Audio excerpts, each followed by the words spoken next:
Welcome to All Things Chiropractic.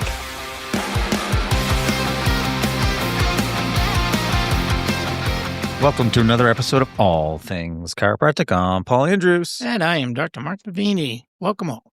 Well, we are in the midst of the holiday season. Jingle bells. Yeah. I mean, that's already playing. You know, I've have that, that satellite radio, and they've already moved the stations into It's been playing Christmas before holiday. Halloween. It is. Doesn't all right. Are you are you a person who does or doesn't like when Christmas stuff happens before Thanksgiving and now before Halloween? Or you're like, No. I'm okay with it. I love Christmas. No, Friday after Thanksgiving is when everything Christmas starts. Before Thanksgiving, before Halloween, before my birthday in September. No. I know. Too much. My neighbor put up his Christmas stuff before Thanksgiving, so I was giving him a hard time. He's like, well, my wife wanted it up. She loves Christmas. I go, well, what about Thanksgiving? Yeah. Never mind Halloween. You know, that the peanut special for the Great Pumpkin or whatever, and the peanuts have a Thanksgiving special too, but they all get overshadowed. I'm insulted. I live in Plymouth. That's the first Thanksgiving. They just bypass us altogether, right?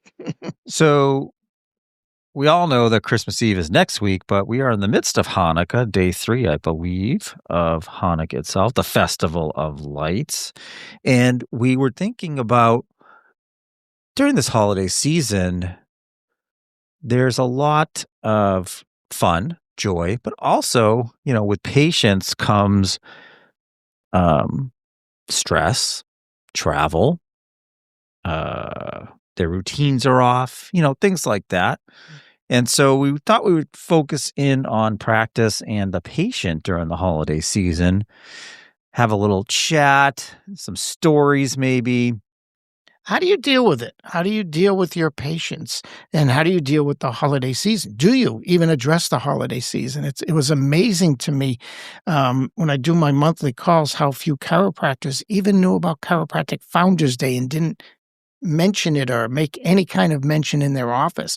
All of these holidays, especially the big ones like Christmas and Hanukkah and the others, give you this opportunity to embrace your patients and have a little fun in the practice. And that sounds and appears so stuffy and boring. Okay, but let's start with like the basics that can also be in this season in America can possibly be inflammatory, which is, how do you greet patients during the holiday season? Is it Happy Holidays? Is it Merry Christmas? Is it Merry Christmas, Happy Hanukkah? Is it Happy Holidays, Merry Christmas, Happy Hanukkah, Happy Kwanzaa? Like, I don't know. Yeah. You don't know what people do and don't think, celebrate and don't celebrate for the most part. So do you just greet what you celebrate? I remember a patient once, this was years and years ago, before a lot of the political correctness, because I'm that old.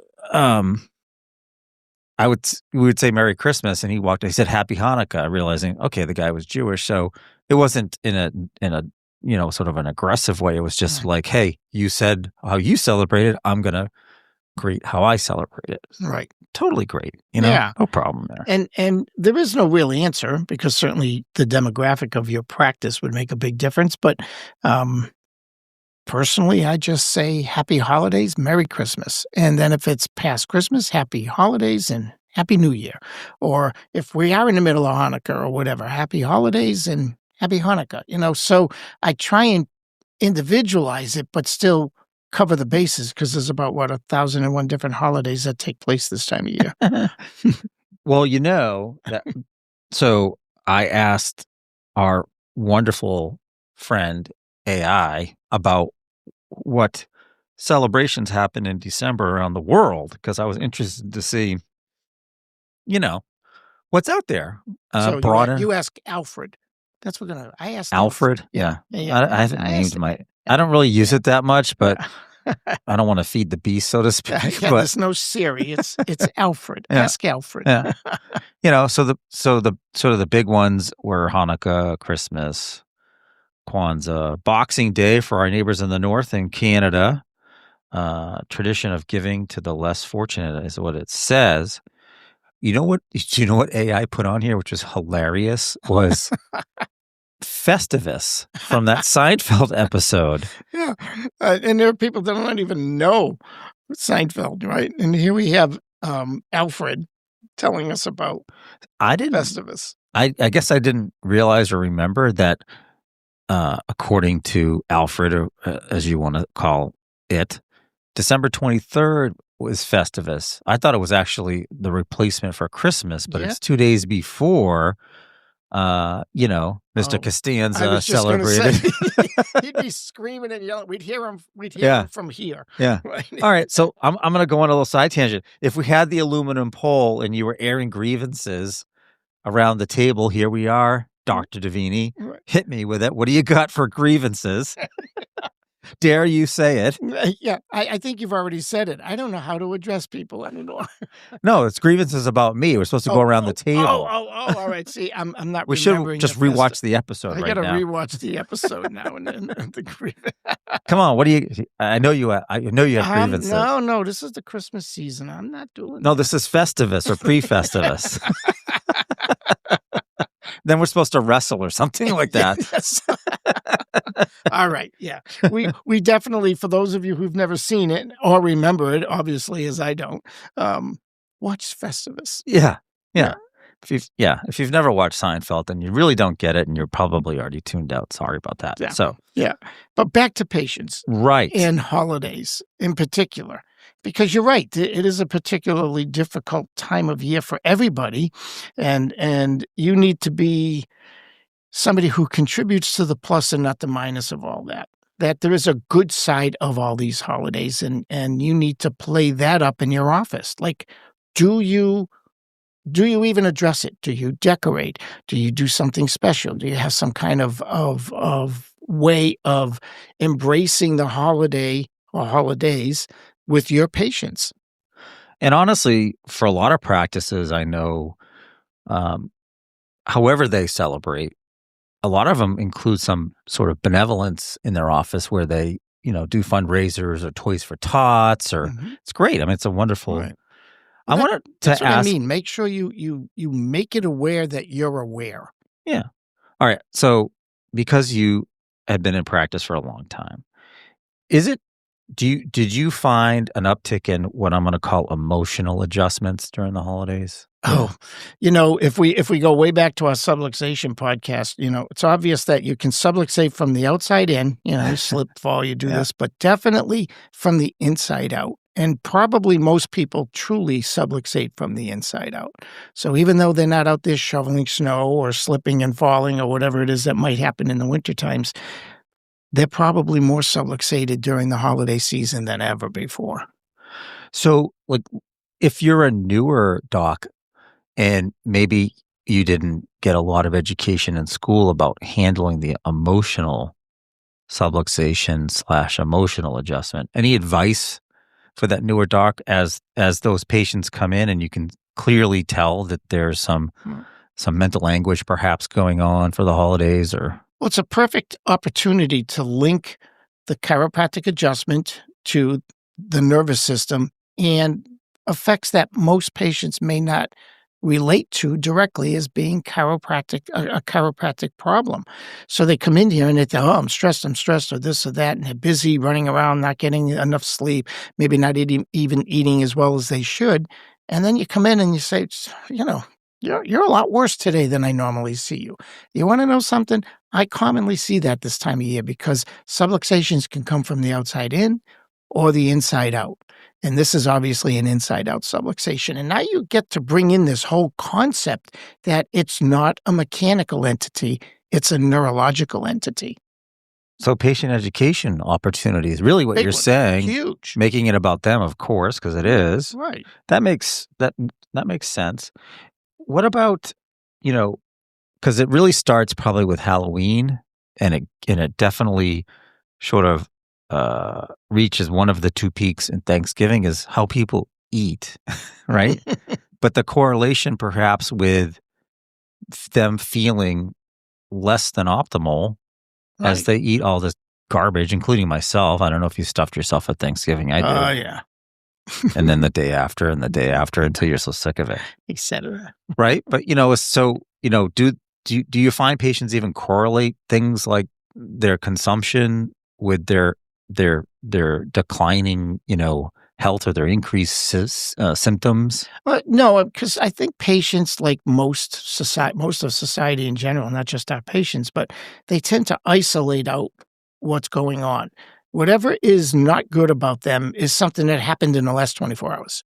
So they don't make connections between, say, bad habits or between something that happened a couple weeks ago or something that might be cumulative, like stress. They don't make those relationships. And this is that opportunity to bring it out and say, well, again, schedules change, life changes, you eat differently, you're not getting your exercise like you should. Certainly the stress is there. All of these reasons to make the connection between imbalance in the body in one form or another, and how that affects the nervous system, which creates subluxation, which means that's why you're here. Because they might not come in with their back pain, but they might come in, like you said, just not feeling good. And they're wondering, when you're trying to say, oh, well, good, I'll give you an adjustment, you'll feel better. And they walk out in their head going, he's wacko. What's that have to do with any of this? Unless you use the opportunity to educate them. Well, what about the fact that during this holiday season, there's less compliance because they're so busy doing everything else? Oh, absolutely. And of course, financial choices, because now they're putting out more than they put out during the regular season. And it comes out to be this opportunity of, people say, doctors will say to me, oh, well, it's the holiday season, I'm a little slower. And my mind goes to, it's the holiday season, you should be busier. Which means if these patients understand how much you can do for them, if nothing else, to just get through the holidays, right? Then they're not going to miss their appointments, and they might even add an appointment in there by saying, I have so much going on, I just need a little help here. So don't look at it as don't look at it like they're so busy and they're doing this and we're all doing that you accept being slower during Christmas time. You should be busier. I suppose, there could be this opportunity, if it is a slower time, to focus in on concluding the year, maybe getting those patients that do come in, those progress exams or updated x-rays. I mean, there's probably opportunities for enhanced care / revenue. Oh, I always tell people that the best way to manage this time of year into the beginning of next year, think about it, that patients starting the first will have their, reset their deductibles. They may even be changing their plans. Everything becomes different, and it usually means more out-of-pocket expense to them. So in November and December, you should be orienting your regular patients to say, okay, it's been a year, 2 years, whatever. Since we've done an exam, we need to do an exam, and schedule those exams in January. Schedule those x-rays that they might need re-x-ray in January. And that works in so many positive ways. One of them is you get to have your schedule full because, again, January might be one of those times there, if you don't work at it, might be slower. Number two, it gives the patients an opportunity to become, or gives you an opportunity to reorient that patient to ongoing care. Because you do an exam, you might update some of the x-ray or all the x-rays, and you get a chance to show them how much better they are and how much, chiropractic has helped them over the years. And then one of the last things is it helps them eat up their deductible. Because they're one way or another, they have to use their deductible to get into their benefit. So there's nothing but pluses, but that has to start now. That has to start in November and December, and you just have January be your update time for your regular patients, because regular patients do need periodic exams and maybe periodic x-rays. They started treating with you when you were 20, when they were 20, I mean, and all of a sudden they're 45 years old and you've never done a new exam and you've never updated x-rays. Come on, they, and because of that, there's never been that refocus of the patient and the need for regular care, which we just mentioned about the inside and the outside and, what was the old school audio, above, down, inside, and out. That's really what it's all about. So I have two other questions for you. One is, what did you do with all the wonderful baked goods that your patients would bring that just consumed the office over that week or two? The good thing about that was, back in the day, we'd have a big Christmas, so we always had a need for that. Okay. As time went on, not so much. And so you bring them to wherever you might go, or eat as much of it as you can. Right. Hopefully it's good. Freeze it and or discard it. Yeah. Well, hopefully it's good. Not everybody's great baker. Well, that plus, I hadn't really thought about it until my wife, when she was going back to OT school and getting her master's, she did rotations in different settings, and one of them was home.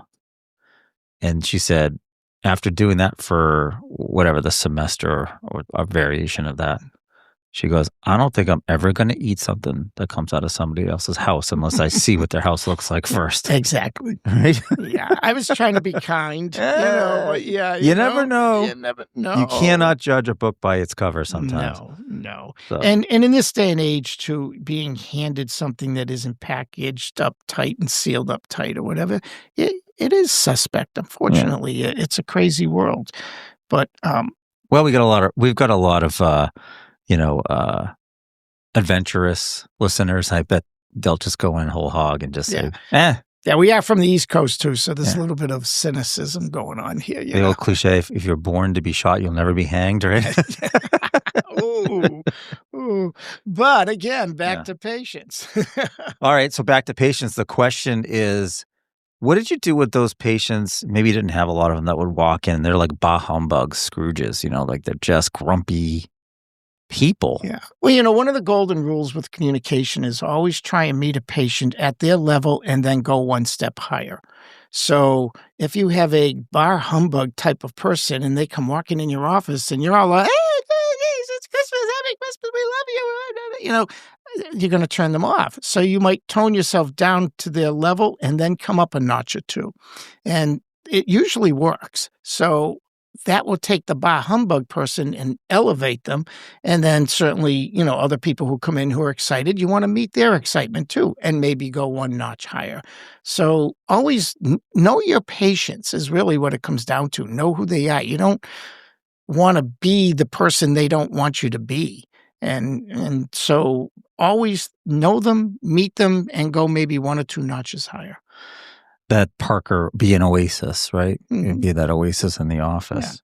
Yeah. One of the things we used to do, again, was saying know your patients. And I was saying to you, Christmases, we used to have like a little basket of little wrapped things. And they were trivial things. They were nothing significant, but just something to be within the spirit. It was all decorations and all that stuff going on.